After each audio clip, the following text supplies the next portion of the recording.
noire wana ezali bosanganité ezali messe noire nga nazo benga ngo bombe retardée.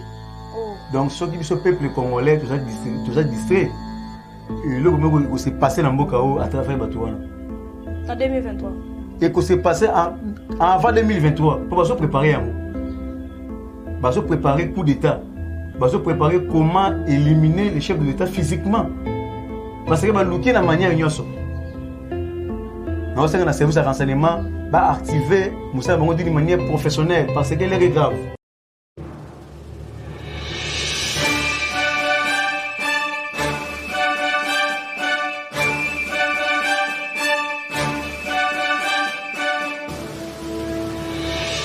Bonjour fidèles internautes, bonjour, bonsoir, ça dépend de l'heure où vous êtes.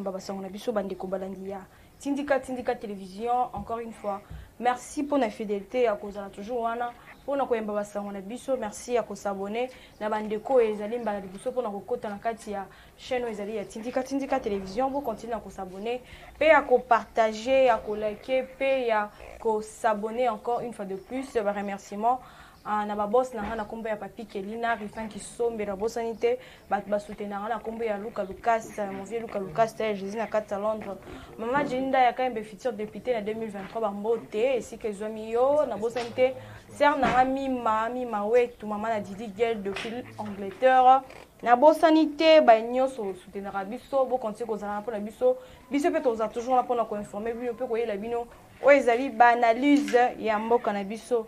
Nazali na mona mboka président Cisco oyo bomesani toujours comme na Tindika tokomeka ko solennel sur makambo tali actualité à la une ya mboka na biso mbote mona mboka président Cisco mbote mama Sephora. Je profite aussi pour saluer balanena sur Tindika Télévision partout dans le monde. C'est votre humble serviteur Cordon Cisco, président parlement de Boubass Kapela, coordonnateur des parlementaires de l'UDPS Funa. Donc c'est ça. Merci fidèle internaute directement to kota na makambo etali basango ya mboka na biso mona mboka to monaki to peto le bela makambo etali ba nationalité comment se fait-il que monsieur Moïse Katumbi na Joseph Kabila comment se fait-il to ba question mitune ezali kotuna par rapport à la nationalité na bango et loko nini ba selto comment est-ce que ils ont fait pour que bazwa nationalité ezali ya ba congolais intervention na ezali nini to pe point de vue na ezali nini. Merci Maman Sephora pour la mutuna. Vraiment, c'est une très belle question parce que Imbo va comprendre les étrangers au n'engue ba mi komisa ba congolais n'engue ba komo ba congolais kana kimukolo ba mana Congo le ko ba Mesesedek na kimukolo kaka bo ba mi komisa ba congolais ba na classe na bango na Congo to éviter ba école batanga na Congo to éviter ba camarade na bango na Congo to éviter même na katanga kuna ba camarade na bango bazalite. Ce qui est na monsieur Moïse Katumbi alliance Sorion Daniel ndeko na ye propre mon papa na ye ozali italien juif expliquer ba katangé expliquer ba congolais et puis azali ko kamwa ndenge nini ba congolais baza ko pousser Moïse Katumbi akoma chef de l'état ndenge nini classe politique ya Congo ba kayi ko s'adhérer na parti politique ya Katumbi autobini ensemble pour le changement. Parce que ndeko na yimoko mwana papa na ye yimo katebeka tout expliquer yango très bien. Papa na bango azalaki italien. Narrateur. Maman na bango azalaki zambien. Ayaka kosala ki domestique na ndaku ya papa na katebeka toto. Papa na katebeka toto nde achaka ezemi. Donc katebeka toto expliquer ba congolais très bien que Moïse Katumbi azali ni congolais de père ni congolais de mère mais tandis que Katebeka Toto azali congolais de mère parce que maman la Katebeka Toto elle fit une katangaise mais tandis que maman na Katumbi Soriano elle fit une zambienne papa na Moïse Katumbi italien juif. Maintenant c'est quelle magie au Katumbi a kobisa ba congomani ke azali katangé et puis azali congolais. Point d'interrogation. Tu es na Hippolyte Kanambe alliance M. Kabila. Tango Kabila azalaki na maki azalaki na camarade na ye oyo apesaka ye bana alobi soki na kufi bokoyelanga bana oyo tango akufi Kabila zwi bana wana adopté bango tango aye na Congo Kabila aye na bana wana ba Rwandais na kati ya Congo. Nyarugabu expliqué yango très clair. Nyariga alelaka ti lelo o nde babengaka Kabila congolais. Nyariga alelaka katebeka toto alelaka. Et puis si quel manji batuana bami komisa ba congolais parce que Kabila azali rwandais tanzanien. C'est tout la morphologie à Kabila, la morphologie à Katumbi. Ils attendent un 10 mois côté sur la congolais. La même tonalité na bango. Mais ba ko kosa ba imboka, ba ko kosa ba kongomani, ba kinde na consultation, ou to bengi consultation katangese. Mais tandis que ba Congo ba rwandais, ba juif, ba italien. Ngo imukena à l'époque azaki gouverneur. Kabila ebisa ngo imukena très bien. Bazo benga nga rwandais, bazo benga ngai tanzanien. Bazo benga nga burundais. Ça là de sorte que opesa ngai nationalité congolaise. Ngoyemu qui n'expliquait en clair ba vidéo ezali. Ngoyemu qui n'expliquait en clair ndenge Kabila sengaye apesa nationalité congolaise. Nanenge ba fabriquer Kabila na katanga kuna ba komisa katange metan Kabila azata na sa ba congolais. Azata na sa ba katangete. Mais kaka mbongo ba pied na Congo ba corrompre jeunesse ya katange pour ba se révolter contre ba identité na bango ya lokuta contre ba nationalité bango ya lokuta. Lelo oyo ba envahir classe politique congolais, ba envahir peuple congolais, ba créer de sécurité na est, ba piller minerai, ba piller uranium. Soit disant ba congolais, mais tandis que ba étranger, talandenge batuana ba mikomisa ba congolais, tandis que ba parents na bango, ba arrière parents na bango, ba zalete na nationalité congolaise te, ba zape na ba ethnie congolaise te, mais ba mikomisa ba congolais na kimukolo. On a ce que le bango ba na classe bango na Congo bazalate, on a ce que le bango ba école na Congo batanga ezalité, ba camarade bango bomona na Congo bazalate, mais ba mi comme si ba congolais. Et puis on va poster en 2023. Et puis na bisio ezana diaspora moko za na poto. Papa lopango na Bayer na azali italien, azali juif. Aibisi ngai nazali noko ya Moïse Katumbi. Nazali papa leki ya Moïse Katumbi. Naza kozela Moïse Katumbi akoma président de la République na kotika maononsa à niveau ya Londres. Nazoya ko investir na Congo. Tala niveau. Et puis abimisi ba photo ta Moïse Katumbi akendaka kuna na Italie, ndenge basala réunion familiale. Abimisi ba photo alakisie. Et puis atinelinga ba photo na WhatsApp. Moïse Katumbi azo promettre bango soki akomi président de la République na Congo ndenge bakolonga ba Italie kuna na ba Zambie baya na Congo ba ko envahir Congo baya ko sala copie ya minerai baya ko sala copie ya uranium baya su copier peuple congolais mais nazo comprendre te ozomona ka ba congolais moyena billet vert kaka mbongo o ba piller biso na ba poche na biso kaka yango bazo ko corrompre biso pour na te soutenir bango to komisa bango ba président de la République et puis mingi ba utiliser ba ndeko na ba kasain.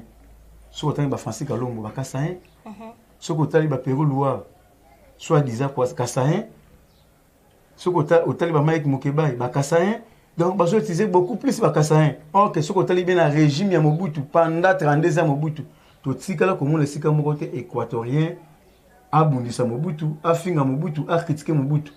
Na régime ya Kasavubu, tout sika comme sika mo côté. Moi na Congo central a bundisa Kasavubu. Mais les lots dans le régime ya Fachi, régime ya peuple congolais, auto bundi pendant 37 ans l'élite. Pour na kolongola Congo en otage na maboko ya ba Rwandais et le pouvoir ezongi na maboko ya bana mboka, mais ce sont les Congolais, ce sont les Kassaïens au bazo bunisa notre frère, notre sang Félix Sekechilombo. Pour na couper ça ba beki na ba étranger, ba ko pouvoir en fait que bandeko na bamba uta na ba Italie, ba uta na ba Rwanda na ba Tanzanie, ba ko envahir si sumboka, ba ko copier minerai. Papa on a expliqué, diaspora on a clair. Habite tout ça la réunion soki Moïse Katumbi aye a on a Italie tout ça la réunion familiale. Et puis azo proposer biso azo bunda. Alors ça la lobbying na Russie. Alors ça la lobbying na Union européenne. À part États-Unis bazo rejeter. États-Unis bazo le chef de l'État mais Union européenne bangonde bazo ko assurer Moïse Katumbi ke bakopesa ye pouvoir na Congo parce que bango élection na Congo za formalité élection na Congo za formalité pouvoir et outa na occidentaux États-Unis d'Amérique à travers le peuple congolais de brutaliser l'Union européenne. Tu vois qui est mata et qui ta vérité des îles. Et puis les États-Unis d'Amérique va peser. Ben si n'a en Union européenne, pas question il y a qu'au tripoter l'élection au Congo. Et mata et qui ta bob misabi sur vérité des îles. Il y a une pression du peuple congolais de Félix Tshisekedi Tshilombo à beaucoup qui pouvoir dans les étrangers. Mais les lots ceux qui te soutenir, qui te pèsent les étrangers babeki. Tu réfléchir, boni danger oyo kozonga na mboka oyo to wuti nango. To moni nenge mboka ezalaki infiltré na ba Rwandais. To moni mboka nenge kufaki. To moni ki ba Rwandais ne va faire plonger ces pays dans la misère la plus sombre de la planète, dans le noir. Le lot congolais joue délivrance, mais le peuple congolais, ils comprennent absolument rien. Par rapport normalement na mboka na kati yote on a tomoni par rapport il y a forum oyo bazolinga basala unité pour na faire réconcilier bakatangé et puis pour que ba apporter soutien na bango et pas na bango mais ce qui veut total de l'autre côté to rolo bango pe mutu baza cause ya ba conflit wana to ya ba trouble wana zo sala ngambo katanga banani wana Joseph Kabila na Moïse Katumbi mais wana yebani tant on konza moko longo à ke forum à ke table ronde pour créer une unité entre Bakassayen et Bakatangé. Soriano a vu avion à Kei na Zambie. Bakay ko la messe noire, bakay la réunion obscure na John Numbi. Bakay ko recruter ba mercenaires. John Numbi a porté disparu jusqu'à ce moment. Porté disparu jusqu'à preuve du contraire. Bazo bi manengeni parce que aner wana ils infiltrer la Rwandais. Des jeunes ils allaient infiltrer la Rwandais, armer la police infiltrer la Rwandais. Ndo moni frontière ça passoire. Et on sait que papa il faut laver. Ba combattre il des personnes qui pouvoir ou offeler, beaucoup faire qui offeler. Na séance chaque jour analyse politique, il y a offelé. Ce que ba combattre on a placé ba on ba des gens ba aner.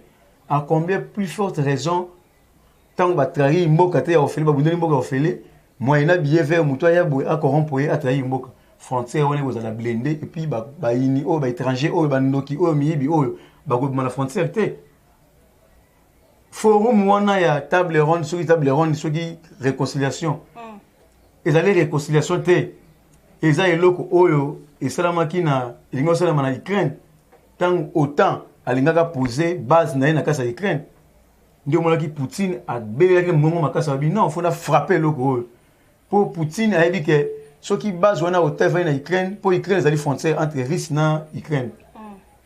Ce qui base à Ota, il va en Ukraine, même 10 ans, 5 ans, 30 ans plus tard. Guerre entre Ngaïna Batu Oyo, base wana Ota, souvent en Ukraine, Bakou saccager Russie. Mais attaquer qui Russie bien avant.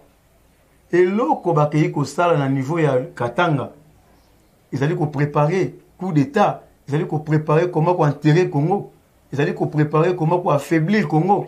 Ils allaient préparer. Oui. Ce que tu as dit, l'image au Moïse Katumbi sur la chaîne internationale, la TV5, la France 24, Alobaka a très bien. Tu as coupé sa Kabila, la troisième pénalité. Mais ce Kabila a violé la Constitution, a piétiné la Constitution. Parce que Senga qui a organisé l'élection dans les délais constitutionnels en 2016, conformément à la calendrier électoral. Mais M. Kabila a violé la Constitution. M. Kabila a brûlé la révolution à l'Est, a créé une insécurité, un groupe rébellion. Voilà Moïse Katumbi. La vidéo est allée. Mais les lots Moïse Katumbi va créer la réconciliation na Kabila. Et puis Bawela Kinini pour passer la réconciliation. Mais tandis que vraie réconciliation, c'est le coup là-bas on va étranger, bah pia qui peuple congolais. Il fallait qu'il baille ande basa la réconciliation na peuple congolais. Bah c'est un peuple congolais bolimbisi. To boma ki bino peuple katangé, peuple congolais. To yiba ki bino, to kosa ki bino. Que les alibas congolais, mais les alibas paya. Il y a un mot que c'est un bolimbisi tout se réconcilier. Malgré tout bon qui to yibaki bolimbi sabiso mais au bakeye ko ça niveau à Katanga na monseigneur Fulgence Muteba tangu guerre ekotaki awa entre ba Katangé na ba Kassayen oyo ba kaka bango ba Katumbi wana na ba Kabila batindaki Moïse Dominique Munongo akene ko exciter bana mboka na un tribal ba boma na bango mais tandis que ba véritable congolais ba Katangé balobi nini un Moulouba azali véritable Katangé parce que un vrai Katangé c'est un Moulouba kat. Bande ko na biso ba Kassayen boli misabiso. To mona ke sika mo te Fulgence Muteba. Na auto bengi cardinal Ambongo ba telema. pour na koganga to mona ke sika moko te ba acteur politique ba telema ba ganga réconciliation ya bana ya mboka entre ba Kasaye na ba Katange mais réconciliation oyo ezomema mboka na libulu réconciliation à l'étranger les deux étrangers au sein de la classe politique congolaise les deux criminels au ba piller peuple congolais les deux criminels au ba assassiner peuple congolais mais yo mosala nzambo le col pastoral au lati col politique moyena billet vert au ba pesio alekoyi koteka mboka au sangisa ba criminel komona Moïse Katumbi avandi ba moko na Jeannette Kabila elingi koloba nini ezalaki messe noire pour na ko enterrer Congo pour na ko enfoncer Congo pour na ko récupérer Congo ko kabela yango na maboka ba étranger eloko ba catholique ba kei ko sala nana bien moto que catholique ezali ba beki ba lieu colonial tant dans l'époque coloniale ezalaki catholique ndi pesa ba tuana ba coloniser biso ba beki lelo catholique lokola mboka ezongi na maboko ya bana mboka bazali ko sepela te ambonga bundisi gratuité enseignement de base isilité akei ko finga makonza mboka na messe de requiem messe ya matanga ya Mosengo mais tandis que Mosengo akufa après avoir que ça la messe il y a un anniversaire na kingakat soki aliaki soupe amelaki soupe ngando soki pe antilope ngano to yebite Mosengo azongi kaka boali Mosengo akufi mais tandis que Mosengo abengaki bato na ba médiocre mais moka bosani akei kingakat akemela soupe ngando soso olive alambaki moi ça Hippolyte Kanambi et le Mosengo asuka mais en pleine messe au ba corps diplomate ba yé ba président ba pays étranger ba yé ça chose là qui wana makonza mboka na ba éviter na yé mais ambongo azui a haute voix pour la critiquer gouvernement pour la critiquer makonza mboka mais tandis que Jeep au makonza mboka pesa que na enveloppe azwa ki yango te ateka yango pour na azwa tanda mbongo atina na ba felina mazo ba ke ba ministre gouvernement bazo tamo na ba Jeep ya kitoko mais peuple les allez ko souffrir mais peuple zo souffrir mais yo zo bundisa gratuité makonza mboka bi longo peuple zo souffrir to respecter constitution bana batanga ofeli mais yo bundisi gratuité on mais à ceux qui ont été à continuer ko bundisa peuple congolais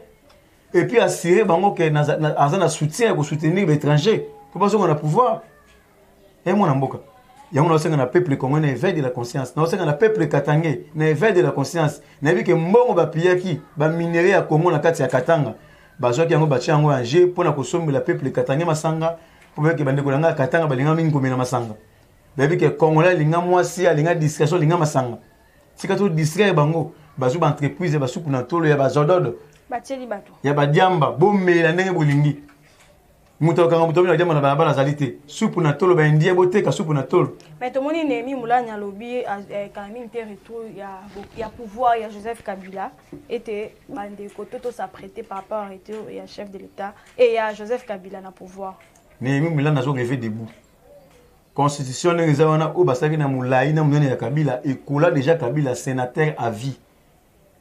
Qu'est-ce que signifie sénateur à vie? Un sénateur à vie ezali mutu oyo asali mandat na ye. Article 7 c'est bien clair. Le président de la République a un mandat renouvelable une seule fois. Après que ça la deux mandats ou bien un mandat sur le peuple a sanctionné na mandat moko mbala moko constitué collé au sénateur à vie.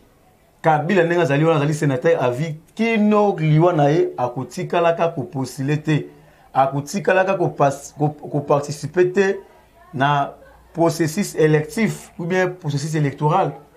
Même la chef du quartier ako postuler kate, même la gouverneur ako postuler kate. Il y a une différence entre sénateur na sénateur à vie. Sénateur azali élu oyo ba député provinciaux ba élu yé na kati ya Sénat. Mais tandis que sénateur à vie azali élité. Mbala moko constitution écolé sénateur à vie. Boni sénateur à vie aya kokoma chef de l'État. Donc c'est-à-dire ndenge ba okisa biloko ko préparer des coups d'État. Donc c'est-à-dire Kabila ko zonga na pouvoir na nzela ya coup d'État. Yango na sengi na makonza mboka na sengi na biso IDPS to le mona distraction ya ko benanaka entre nous. L'air est grave. Ba créer biso distraction na kati ya IDPS. Poto benanaka to finga ka ba quatre ya parti to finga na biso to comme la guerre entre nous. namonaki la fois passée le secrétaire général ayambaki mwana mboka wakenda ayambaki Germain Chaban.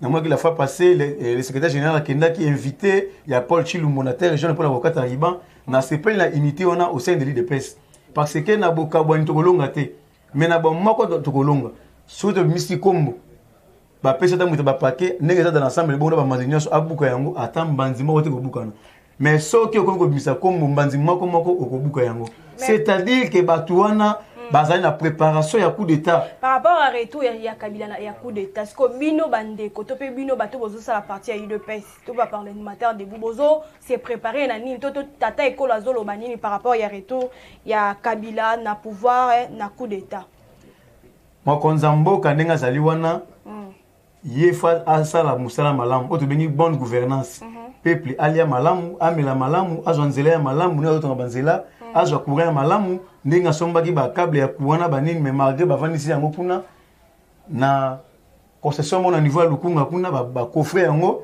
ba boyi ko pesa peuple congolais courant mokonza mboka kosala bonne gouvernance mais politique ya conservation ya pouvoir ezalaka na eutaka na parti au pouvoir eutaka te na président de la république biso IDPS yango moni ba parlementaire debout toza kola la pongité tongo midi pourquoi tozali ko communiquer toza ko véhiculer message ya chef de l'état et soit chef de l'état toza ko véhiculer message comment ba messe noire au étranger baza ko sala tongo midi pourquoi pona ko sala mokonza mboka coup d'état parce que baluki mokonza mboka na coup d'état constitutionnel na nzela ya benala mabazuete baluki mokonza mboka na coup d'état ya mandoki na nzela ya auto bengi John Numba ke bimisa ba dépôt d'armement na ndako na ye baki beta avion cargo na Goma na SAS croyait que mokonza mboka za likolo mais mokonza mboka kotaki c'est leur renseignement en air basi ba informaki ko matana cargo na te a kotsa bimi na se bon ba kasi ya za likolo ba beti ya mobile likolo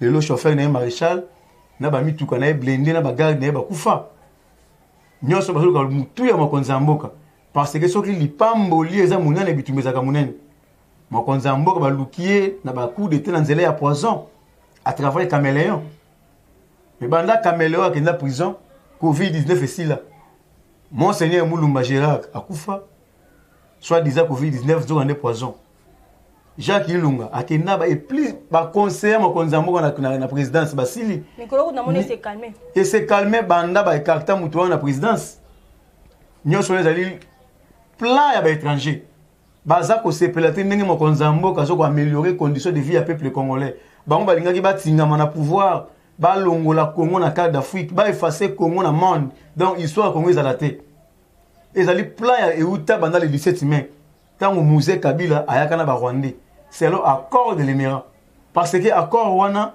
ba signaka yango musée azwa ndambo ya Congo apesa ba Rwandais lokola musée ayaka la soifé azala chef de l'état tango aye na ba étranger na ba Rwandais na ba Burundi na kati ya Congo na ba Tanzanien papa Etienne a dit c'est senga bango farti ba zonga na Rwanda mais apesi papa Etienne tracteur akene ko sala bilanga na ordre ba Rwandais ba boya ki ko travailler na Etienne c'est donc mulumba parce que ba yebaki ke azana bolingo ya Congo na bolingo ba Congolais soki sikeza na gestion ya mboka plan na bango ekosimba te ndio monaki batindike na Kabila Kamwanga akene na repos politique na Belgique après quelques années ba assassiner musée kaka na ba Rwandais mais kaka ba Rwandais wana batikali na Congo ba envahir Congo musée arrêta salaki a économie James Kabarebe chef d'état-major général na quatre armées congolais et le col aujourd'hui américain au chef d'état-major général na Russie dans 2 heures de temps et le au salam et c'est le col aujourd'hui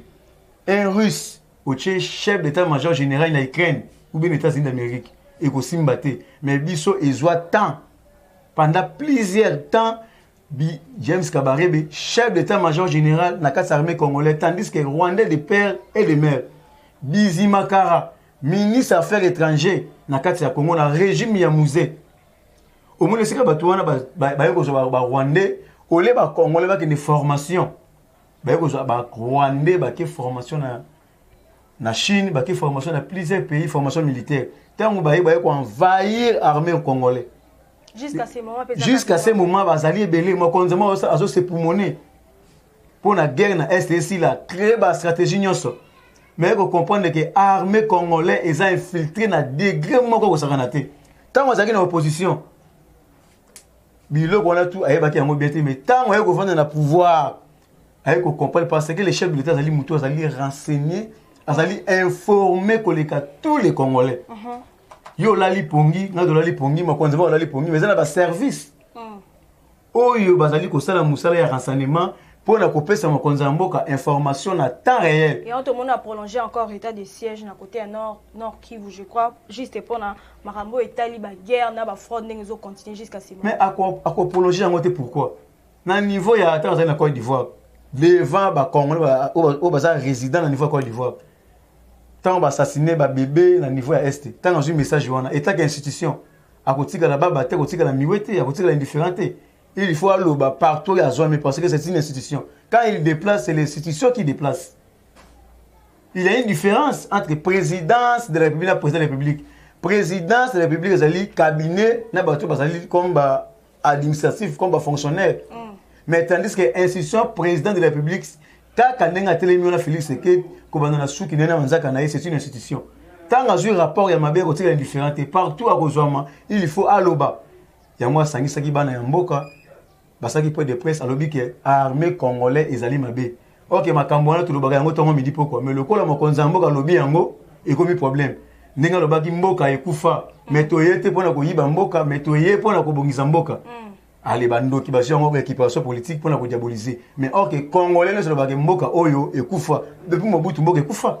Mon mboka tokoko loba par rapport ya mandat ya chef de l'État na ti tokomi na ngoga oyo to aussi comment na to tokoko comprendre que tata ekola komi ko se réveiller en fait to pas comme ko lamuka soki tokoko loba par rapport à ba acte mususu bande comme mususu basali ya mabe asila ko tala bona misu mais en ce moment to moni asili ko zo moi vitesse moko to azuma courage moko ya ko sanctionner ba nyonso bazo tambola selon mibe côté selon ndenge azoluka kutambusa mboka te omoni mboka oyo to mo konzamo zoki pouvoir ayaki na politique ya répression ayaki na politique ya diplomatie mais ayako comprendre que bato osala na bango ba collaborateurs bazate plusieurs personnes bazana ce sont les ennemis du chef de l'État mais bazali tout autour ya mokonzi ya mboka mutako saote bazali ebele bazali ennemis du chef de l'État même ba o ba na union sacrée il y a plusieurs hypocrites au sein de l'union sacrée ba yeko flatter mokonzi ya mboka pour na pouvoir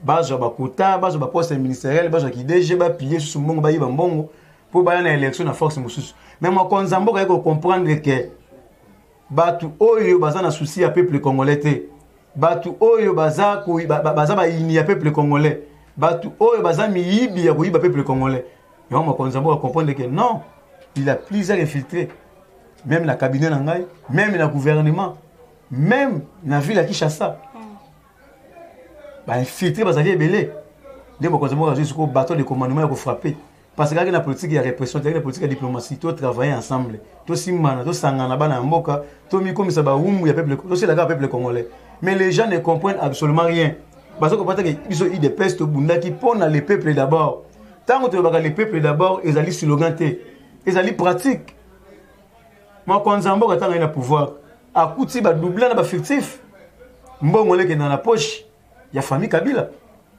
ba créer yango tango balongola ki salaire na maboko ba su salaire ba komisi yango na banque ba créer ba doublant na ba fictif ba NI mbongo ebimaka mekenda na poche ya bato mais tango mokonzi mboka ayeko découvrir yango aza mutu ape na poche ya mbongo après ça continuité mbongo leki na poche na ye pas tonga par-ci par là tonga pe kinga 4 ndenge police tonga kinga 4 malobi non ministre de fonction publique ça la commission ba mener enquête tout là si réellement ba doublant na ba fictif bazali ba ko mona 138 000 doublants ndenge na spéro la fois passée na 138 000 fictifs na 50 000 doublants au mbongo ebimaka mais qui na poche bato alobi non mécaniser 22 000 agents na mbongo kotikala ba salaire ba fonctionnaire 30% et puis na JA to mécaniser sur bato to ba 45% à salaire na couche nyonso ba fonctionnaire et ça ba policier ils ont des soldats, des enseignants, des docteurs, donc tous les fonctionnaires après c'est bon sourire. Ce que tant qu'on s'en va biloko ningo. Also avec on a côté armée. Avec comprendre que il y a plusieurs officiers même pas ba étrangers. Au bazan na kati ya armée congolais, bazali ba congolais. surtout bandeko na biso ya Sud Kivu, ya Nord Kivu, ya Ituri. Kaka ba officier congolais, kaka ba politicien ya Nord Kivu, na ba député na bango, bango pe à la base ya sécurité. Aujourd'hui, on a un officier qui a un immeuble, il y a 18 niveaux. On a fait à 18 niveaux. Le salaire correspond à nous sommes dans la complicité. Je comprends que tout notre travail, ce sont les ennemis à peuple. Ils ont contribué à crime, à l'assassinat. Ils ont au niveau de l'Est, pour l'intérêt de payer minerais, ils ont à chaque fois, ils ont Est. Ok, moi na mobali ya bato azo bunda pour l'insécurité si na est. Azo bunda pour améliorer les conditions de vie du peuple congolais. Mais ce sont les mêmes gens qui ont été. Nous mo konzaba comprendre non cette fois-ci il faut na frapper dire. Ceux qui n'a qu'une politique de diplomatie, bato ba matela na zolo. Il faut score répression. Il faut na beta bâton na mesa parce que peuple là comprendre que ba il y a peuple ils ali bato. Moi mboka merci vraiment tokomo vraiment vraiment chité na suka émission na biso tozonga na moi motuna ezali rencontre topé bosanganyo ezali ya Moïse Katumbi na Joseph Kabila par rapport nango to éviter ceux qui ezali na quelque chose ezali ko bomba na sima ya bosangani na bon topé par rapport à rencontre na bango moi mboka okoloba nini par rapport nango messe noire wana ezali bosanganité ezali messe noire na zo bingango bomba retardé. Donc, ceux qui sont peuple congolais, tout ça distrait. Le qui s'est passé dans Mbokao à travers Batouana. En 2023. Et que s'est passé avant 2023. Pour se préparer à nous. Se préparer coup d'État. Se préparer comment éliminer les chefs de l'État physiquement. Parce que l'outil de la manière ignoso. Nous avons un service de renseignement va activer d'une manière professionnelle parce que l'air est grave. L'air est grave. Il y a des sources. Ceux qui battent la réconciliation, ceux qui négocient la nine. Tant que ça sous commission, qui négocient la sous commission entre Kabila et Katumbi, ils préparer nine. Parce que tout le monde qui présence, il y a Dani Banzate, tout le monde qui présence, il y a directeur de cabinet chef de l'État Ozali Katangé, tout le monde qui présence, il y a Edi Kapen était au Babouaka en prison pendant 20 ans innocent. Tout le monde présence, il y a Katangé Belete. Moi, je suis prophète Mukungubila, tout le monde qui est connecté. Et puis, le véritable Katangé, il gagné dans mon makas. Il y a un danger permanent dans la messe noire. Peuple congolais, tous en éveil de la conscience. L'air est grave. Il y a un coup d'État qui se prépare à travers Biloko Wana. En Bongo, Monseigneur Foujas Mouteba, il y a Biloko Wana. Ça dit complice. Bazana complicité à Biloko Wana. Parce que en Bongo, Azali, qui sa noir sur blanc, Azali contre le régime, il y a Félix Tshisekedi Tshilombo. Azali contre pour améliorer les conditions de vie du peuple congolais. Azali déjà contre depuis Kala. Depuis Kala. Il y a un moment où appliquer l'option Nyon sur Simbité. Mais qu'est-ce qu'on a option à Souka Yangoy? Baluka mena pour ça, ma konzambo ka coup d'état. Zonga sima ba dépôt d'armement. Et binanda kwa John Numbi. John Numbi c'est Katangé. John Numbi tant balongole abaki je ne suis pas un anneau. John Numbi na Katumbi ba ça réunion na Zambie ba requiter ba mercenaire. Gédéon Kyungu na ba katakatanga qui est na derrière bango. Na finance bango. Pour nous provoquer ces sociaux Katangé. Ba za na drapeau ya Katanga. Ba za na deux plats ba zo préparer. Ba longola Katanga ba ça la République Katangé ou bien ça na mokonza mboka coup d'état ba zonge la pouvoir. Souci na bango ezali ba longola Katanga na kati ya Congo. Na kati ya Congo et comme la République Katangé. Est-ce que Fifu Masuka c'est na forum one? Ça l'a quitté. C'est pour vous dire qu'il faut comprendre que les messe noire. Mais na éveil patriotique au ba congolais tout ça na yango et ko lekate. Optionné ko lekate. Et on enseigne la vision IDPS na peuple congolais parce que IDPS c'est l'IDPS qui incarne l'esprit du peuple congolais. Tant IDPS c'est ça schéma peuple congolais à s'adapter. Parce que c'est un parti politique qui côté na Congo où ils ont incarné l'esprit du peuple congolais. Tous les presque partis pour ils ont parti politique à mallette. Ah parti monsieur Zobota. Ne tu peux perdre botement na pouvoir. Ba parti c'est botement na pouvoir. Mais IDPS a créé un parti politique tout le monde va ndeko belé ba bi ba ko s'adhérer pour na somme to éviter. Matata po n'est pas un modèle. Parti politique on est un parti politique à Miyibi. bato va piller 10 projets à Congolais. 5 milliards de dollars. L'un de ces 4 matins, Gilles Alingué dans le bien noir sur blanc. Document bimi, où ils ont l'accès à pour celui qui est au terre principal, il y a détournement, il y a projet Bukangalonzo. Pas même projet, il y a 1000 écoles. Pas même projet, il y a fibre optique. Pas même projet, il y a réhabilitation. Il y a une université, il y a santé professionnelle. Pas même projet, il y a modernisation. Pas même projet, il y a des moutons. Pas même projet, il y a autobengi, construction, il y a cinquantenaire. Mais projet kaka ya Bukangalonzo ba pesa ke mbongo atonga ba terrain pepai atonga autobengi projet ya Bukangalonzo maki ko tonga université mapone l'un de ces 4 matins baso kangata taponi et puis université zonga ya l'état congolais parce que ba climat ya sali ko yibo ya yibi et ko leka inapércité to yebi ke a corrompa qui président cour constitutionnel ancien président cour constitutionnel autobengi Dieudonné Kaluba lopango na Belgique na 3 millions de dollars il na pesa ba beki au sein de la parti politique. Car c'est moi qui dis, Matata Pogno a postulé Dieudonné Kaluba président cour constitutionnel, Azwa, c'est chef de l'État. La fois passée, ça qui est en moi. Le col est simité. Dieudonné Kaluba a tombé par rapport à renseignement, service à ANR, Hervé Mbel, coup du chapeau, on a dit que ça. Vous avez vraiment véritablement un moka, vous allez soutenir le peuple congolais, vous allez soutenir le chef de l'État. Directeur de cabinet, chef de l'État, Guilain Nyembo, coup du chapeau. Oza ko soutenir le chef de l'État. Tant que plan wana ya matata pour les simité parce que tant que matata pour le pouvoir, c'est Kabila qui est le chef de l'État. Tant que simité sur qu'est-ce qu'on a forum réconciliation. À niveau ya Katanga ba ce qu'on a deuxième plan, il y a coup d'état, ben na plan sur le coup d'état simité, ben na plan ya kolongola Katanga na Congo, ba sa République Katangé. Il y a ngona so bela ngongo makasi.